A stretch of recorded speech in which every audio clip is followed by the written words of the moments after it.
A man quit his job and moved to a cabin, believing he was leaving everything behind.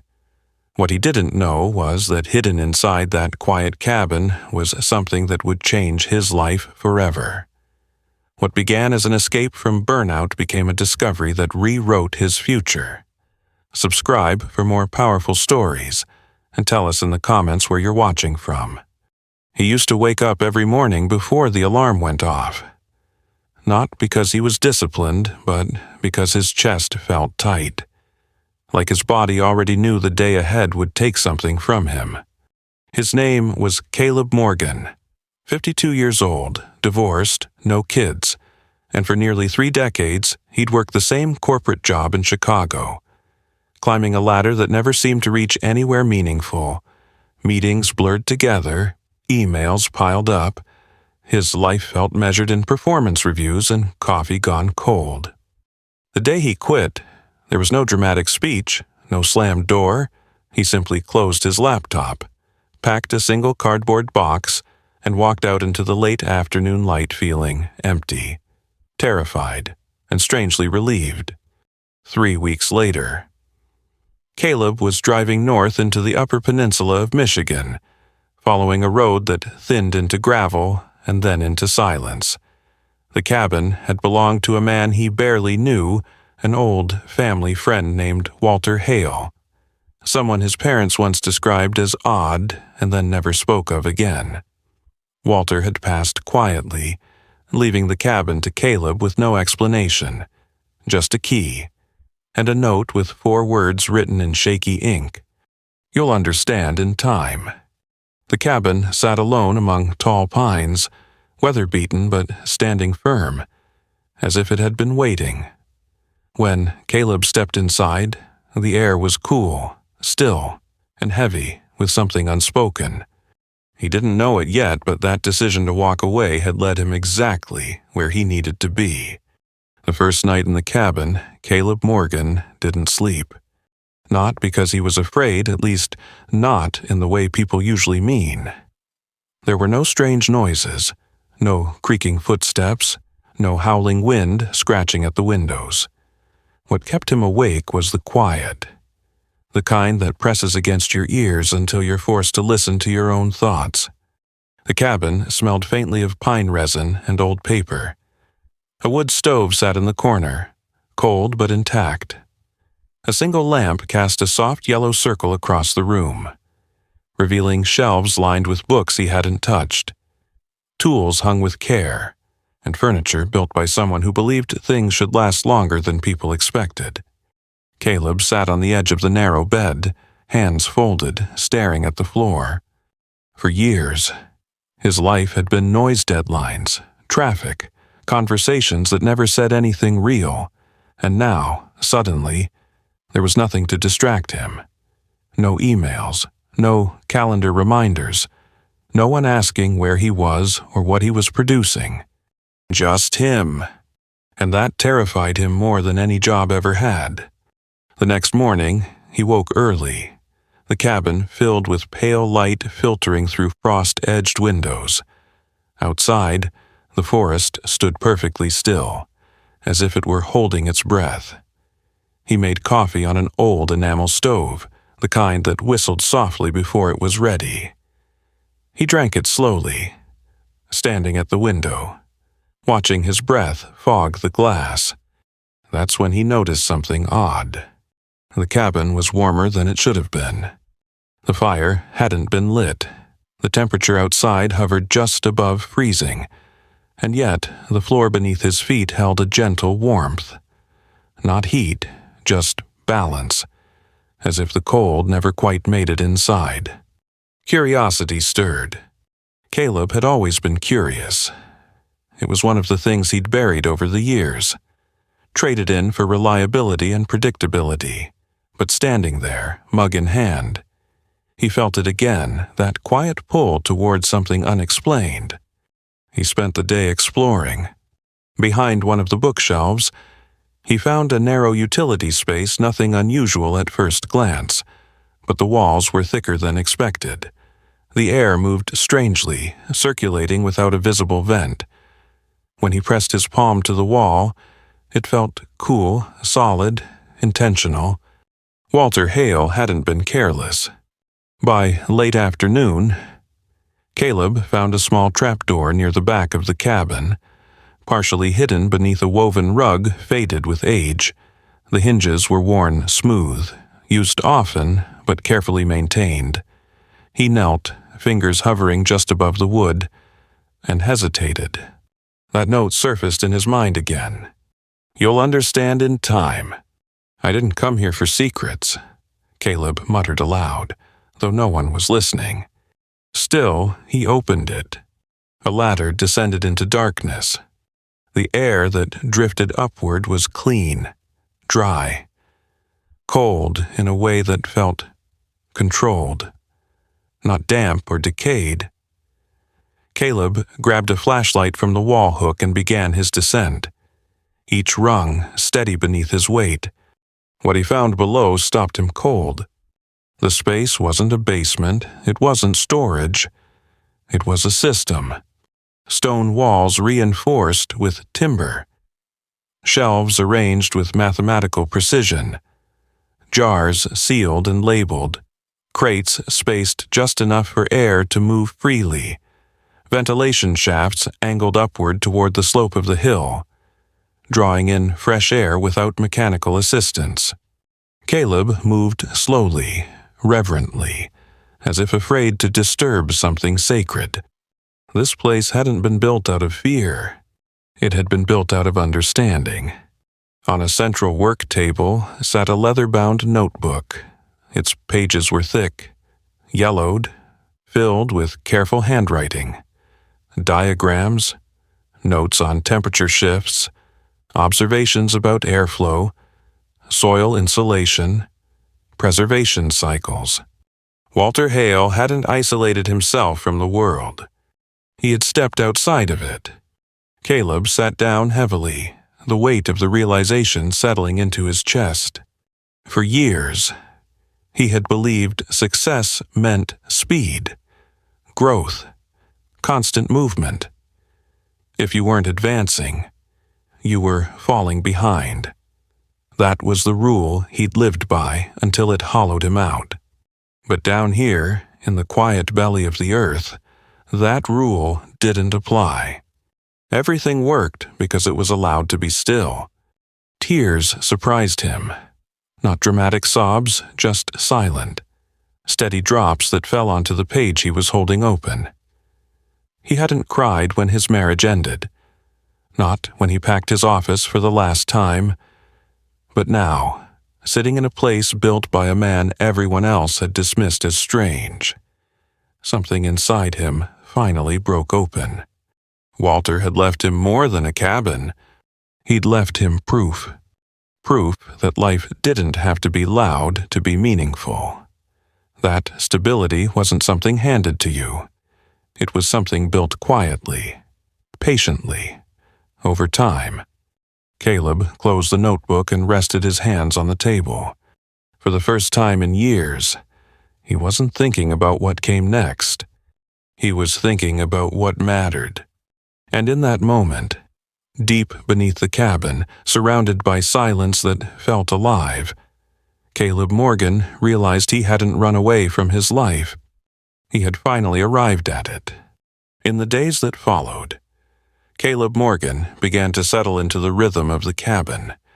He would rise with the sun, boil water from the nearby stream, and eat quietly at the wooden table where Walter's notebook now lived open more often than closed. It had become a kind of scripture to him, not religious, but reverent. A guide written not in commandments but in observations, humidity patterns, root cell preservation, airflow techniques, soil temperature memory. He wasn't trying to understand it all. He was trying to listen. Every evening, he descended into the space below the cabin not to explore, but to feel. The silence down there wasn't empty, it was aware. He'd never known quiet could have shape, or weight, or warmth, but it did, and somehow, it comforted him in ways his old life never had. On the 6th day, something changed. It had snowed lightly overnight, the kind that softens the world without bearing it. Caleb had just stepped out to chop wood when he noticed something strange near the edge of the wood's footprints. Not animal, boots. They were fresh, leading from the tree line toward the back of the cabin, then stopping. No return trail, no scuffle, just a clean, single set of prints, ending 5 feet from the cabin wall. His heart beat faster, instinct kicking in. He scanned the trees. Nothing moved. No voices, no sound. But he wasn't alone.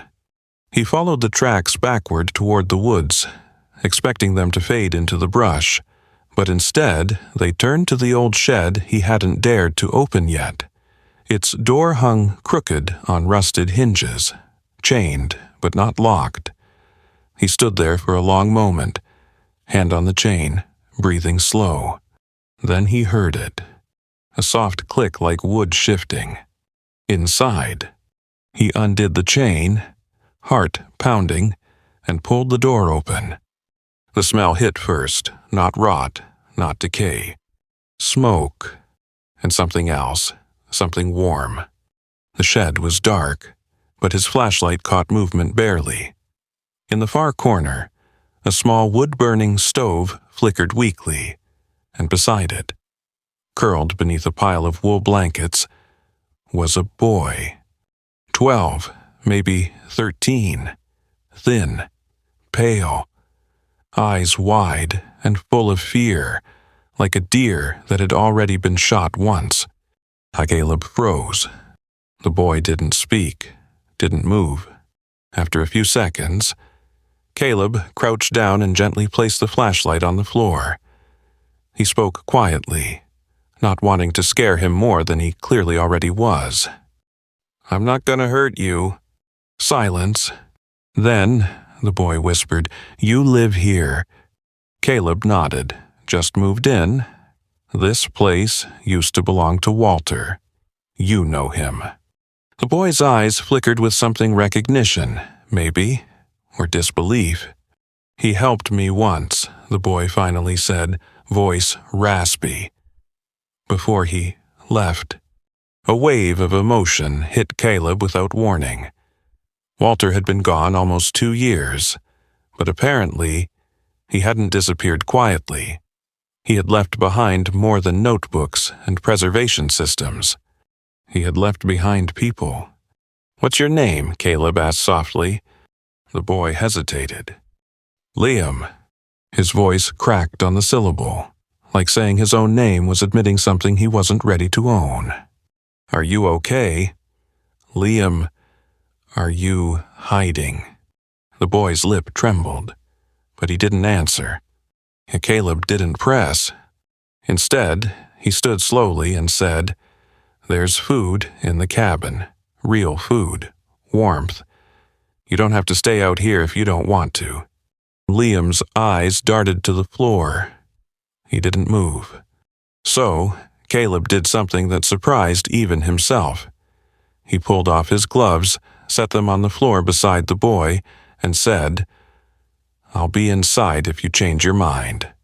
That night, Caleb left the back door unlocked. He boiled extra water, set out an extra blanket, put a second plate at the table. He didn't expect anything. But sometime around midnight, as the stove crackled low and the notebook lay closed beside him, he heard the softest creak of the door. Liam stood there, wet boots, blank expression, the weight of something old on his shoulders. Caleb didn't say a word. He just pulled out the chair and nodded. Liam sat. The silence that followed wasn't awkward. It was holy. The cabin felt different with Liam inside. Not louder, not busier, just alive. He didn't talk much at first. His words came out slow, measured, like they had to be checked for safety before being spoken. But he listened closely, to the sounds of the stove, to the scrape of the knife against the cutting board, to Caleb's voice when he told stories from a life that now felt like it belonged to someone else. They found their rhythm without forcing it. In the mornings, Caleb would leave a cup of tea near the stove and chop wood. Liam would stay curled beneath the wool blanket, watching the snow slide down the windows like slow-moving ghosts. By noon, he'd start moving silently, putting dishes away, drying boots near the fire, sometimes staring out at the woods with a gaze far older than his years. One morning, Caleb noticed Liam crouched near the trapdoor that led to the underground space. "You found it," Caleb said gently. Liam didn't flinch. He just looked up and asked, "What's down there?" Caleb paused, then smiled faintly. "Something that shouldn't work, but does." They descended together later that day. It was the first time Caleb had taken someone else down into that world. He'd begun to think of it less as a cellar and more as a sanctuary, a machine without electricity, a message without words. The moment they stepped into the cool, still air, Liam stopped breathing for a second. "Whoa," he whispered. There was wonder in his voice, but also something else. Recognition. He walked slowly between the shelves, running his fingers along the sealed jars, the carefully spaced crates, the hand-drawn diagrams on the walls. "Walter brought me here once," he said softly. Said the world was too loud, and sometimes it needed a place to whisper. Caleb felt his throat tighten. Liam pointed to a set of markings carved into the stone wall in the initials, nearly invisible unless you were looking for them. L.H.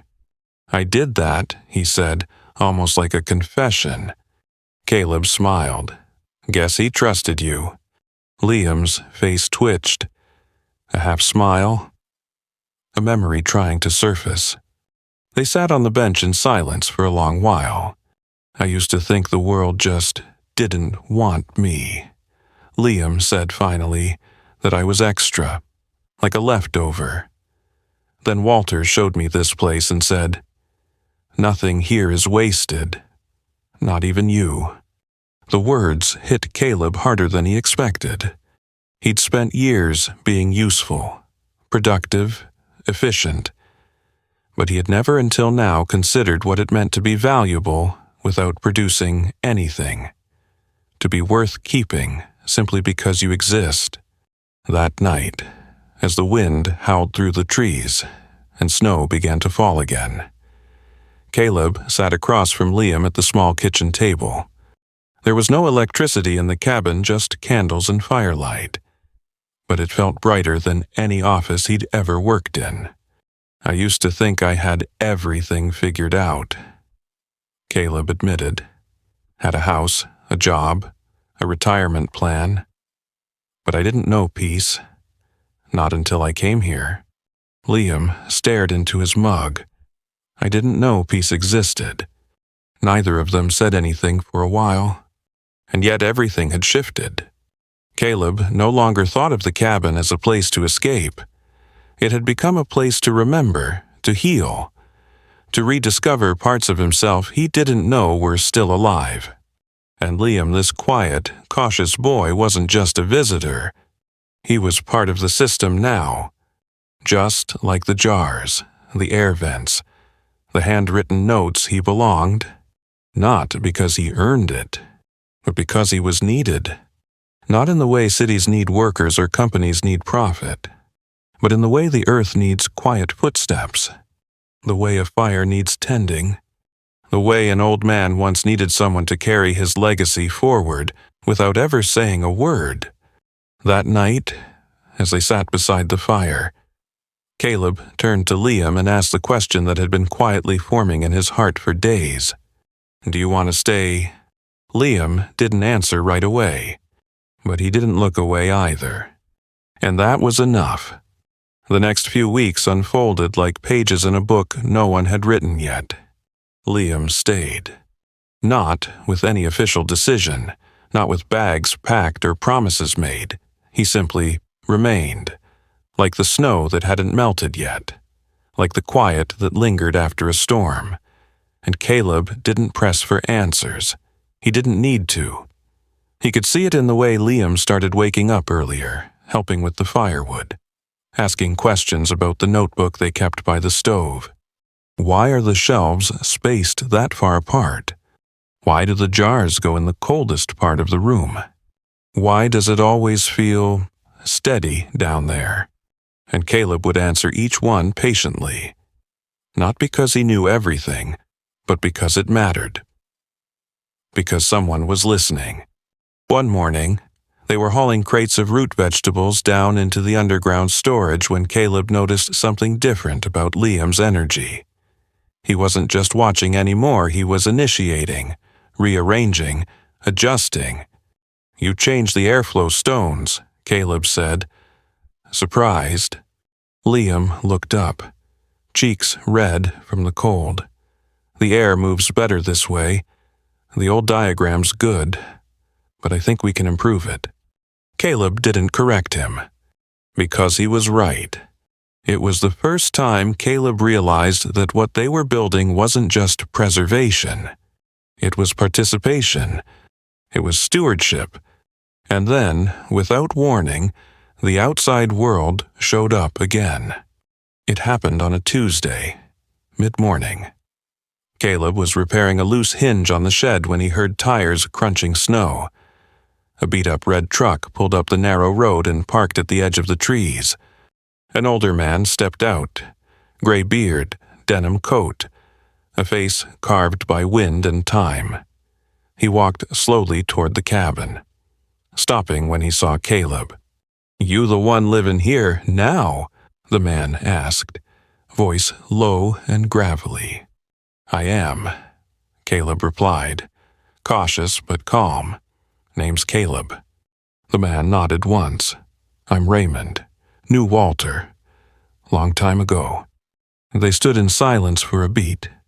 Then Raymond looked down at the snow, scuffing it with his boot. "Walter helped me once. Showed me how to store my apples in a way that lasted all winter. Never forgot it. I heard he passed. I didn't know someone had taken over." Caleb felt something shift inside him. Taken over? He hadn't thought of it that way. Not until now. But maybe that's exactly what had happened. Not ownership, not replacement, but continuation. "Walter taught me too," Caleb said. "Still is, in a way." Raymond gave a grunt that might have been approval. "I got some onions, stored 'em like I always do. Came out soft. Was hoping maybe I could bring a crate." Caleb didn't answer right away. He thought of the cold earth below their feet, the shelves, the jars, the air that moved not because of machines, but because someone had understood how to listen. He thought of Liam, standing beside him, waiting for his response. Finally, Caleb nodded. "Bring them. We'll make space." That evening, Liam helped him shift the layout below the cabin to accommodate the new crate. They took notes, marked airflow changes, tested moisture levels, and when Raymond returned the next day with his wooden box, each onion wrapped in old newspaper and marked with a pencil, he handed it over without ceremony. But just before he left, he said something that landed deeper than either of them expected. "You're keeping him alive, you know, not just the system, the way he thought, the way he gave a damn." Caleb watched the truck disappear into the trees. He stood in the snow, heart pounding not from fear, but from purpose. He and Liam carried the crate down that afternoon. They didn't speak much, they didn't need to. And as they placed it gently on the shelf, beside the jars and roots and diagrams, something small but undeniable settled between them. This wasn't just a place anymore. It was a responsibility. And people, real people, were starting to trust it again. The days grew longer. The snow began to soften. And without either of them noticing, Caleb Morgan stopped being a man who had quit something. He became a man who had started something instead. It didn't happen all at once. There was no epiphany, no grand turning point, just quiet repetitions, actions that slowly reshaped him from the inside out. Every morning began the same way down the ladder into the underground room before the sun rose. Flashlight in hand, notebook under his arm. He no longer needed to reread Walter's entries to understand them. He carried them in muscle memory now. But still, he brought the notebook with him. It was ritual. Sometimes Liam joined him, sometimes not. But Caleb never waited for the boy to follow. He'd learned that healing wasn't something you could force. It arrived like the thaw gradually, gently, and then all at once. What once had been Walter's system was now theirs, refined, adjusted, lived in. Caleb noticed things he wouldn't have 6 months ago. How the condensation behaved differently when the air shifted direction. How the jars closest to the left wall held their chill longer.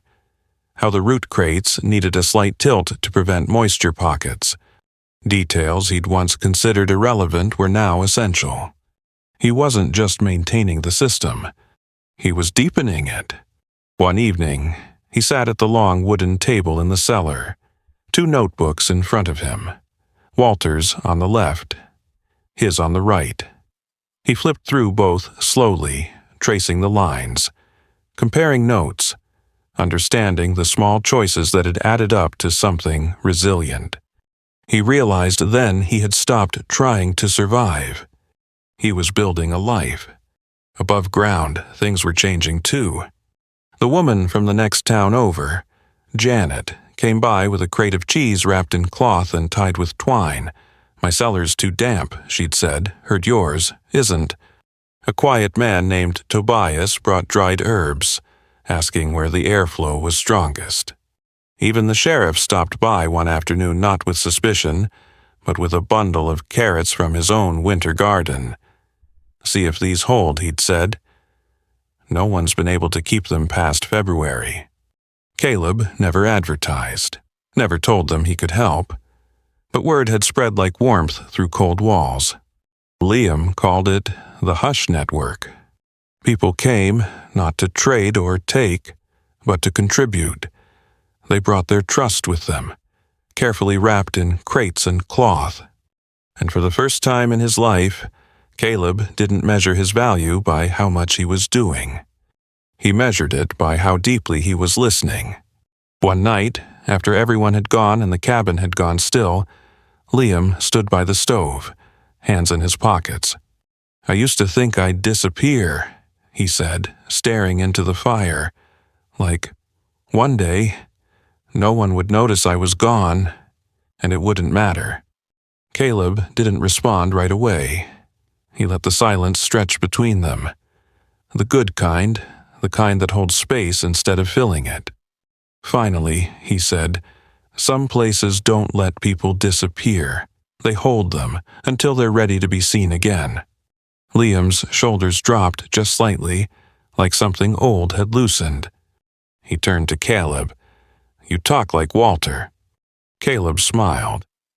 Maybe we both listened to the same quiet.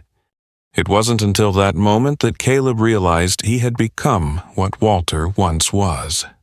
Not a recluse, not a hermit, but a keeper of something sacred. A steward. A quiet guide for people trying to find their footing again. It wasn't flashy, there were no headlines, no applause, but it was real, and it was enough. Each night, Caleb wrote in his notebook not to explain the system, but to remember the story. Not of how he escaped his old life, but how he arrived in this one. And slowly, page by page, he began to believe something he'd never dared say aloud before. He hadn't lost everything. He had finally found himself. Winter didn't leave the cabin. It stepped back quietly, like a guest who knows when they're no longer needed. In its place came softer mornings, the kind where the ground held onto frost just a little longer than it should, and the trees whispered with promise. Caleb Morgan stood on the porch with a mug of tea in hand. The steam curled upward and caught the light like memory. It had been nearly 6 months since he walked away from the life he thought he was supposed to live. No one from that world had called. No one asked where he went, and for the first time in his life, he didn't mind. Because here, in this worn wooden cabin and the quiet earth beneath it, he had found a version of himself that no job, no city, no resume had ever revealed. Inside, Liam was humming softly, tuning the radio they'd finally gotten working after weeks of fiddling. The static danced in and out, and for a moment, a melody came through old and familiar. Caleb couldn't place the song, but it didn't matter. It felt like it belonged. Just like they did. That afternoon, a woman named Elsie arrived. She was young, 25, maybe, city on her clothes, fear in her eyes. She didn't have a crate or a jar or anything to offer, just a folded paper in her hand and a question trembling in her voice. "Are you the ones with the cellar?" Caleb nodded, stepping aside to let her in. They sat at the table. Liam made tea, and slowly, Elsie unfolded her story, a garden that wouldn't grow, a house she couldn't quite call home, and a silence she didn't know how to sit with. Caleb listened, not like an expert, but like someone who understood what it meant to unravel quietly, away from the noise. When she asked to see the underground space, he didn't hesitate. He handed her a flashlight and led her down the ladder. She stood at the bottom for a long time, turning in slow circles, mouth slightly open, like she was trying to absorb the logic in the stone. "It's not just storage," she whispered. "No," Caleb said, "it's a conversation." She looked confused. He smiled. "Between us and the earth. Between chaos and patience. Between what we think we need and what we've actually been missing." Elsie didn't cry, but her shoulders softened, and when she looked back at Caleb, she didn't look lost anymore. That night, Liam placed a blank notebook beside the one Caleb wrote in. A small gesture, no words exchanged, just a space offered. And Caleb understood. The story wasn't his alone anymore. It belonged to everyone who found their way here. The next morning, he wrote a single sentence in his journal. "We didn't build a shelter, we built a rhythm." It became his favorite line. He repeated it whenever people came, not to impress them, but to remind himself. Because the real miracle wasn't the airflow system, or the preservation charts, or even the fact that onions no longer rotted in the cold. The real miracle was that people kept arriving. Quietly, carefully, like birds who knew which windows were safe to land on. A man with bees came by and asked if honey could hold in clay jars. A teenager brought dried flowers and asked where to store grief. A retired teacher donated her late husband's woodworking tools and said he would have liked this place. And Caleb welcomed them all, not because he had the answers, but because he finally understood the value of presence. What Walter had left behind wasn't a formula. It wasn't even a blueprint. It was an invitation to slow down, to pay attention, to build something that lasted not because it was loud, but because it listened. And as the seasons shifted again, and the cellar filled with more than just food as it filled with trust, with breath, with stillness, Caleb knew this wasn't the end of the story. It was just the place where lost things learned how to stay. Caleb Morgan didn't set out to change his life. He simply walked away from what was no longer bearable. What he found wasn't escape. It was alignment. The cabin, the underground room, the silence, it wasn't about hiding. It was about remembering. That life doesn't have to be consumed to be meaningful. That structure can exist without pressure. That people, like food, don't need to be rushed to be worth preserving. And perhaps most importantly, that legacy isn't a name carved in stone. It's a rhythm passed hand to hand, heart to heart. Walter's system didn't save Caleb. It reminded him how to listen. It reminded him that we're not broken when we slow down. We're whole. In a world that rewards noise, sometimes the most radical thing we can do is be still. If this story meant something to you, subscribe more quiet. Powerful stories are on the way. And if you know someone searching for peace, share this with them. Sometimes, stillness is the start of everything.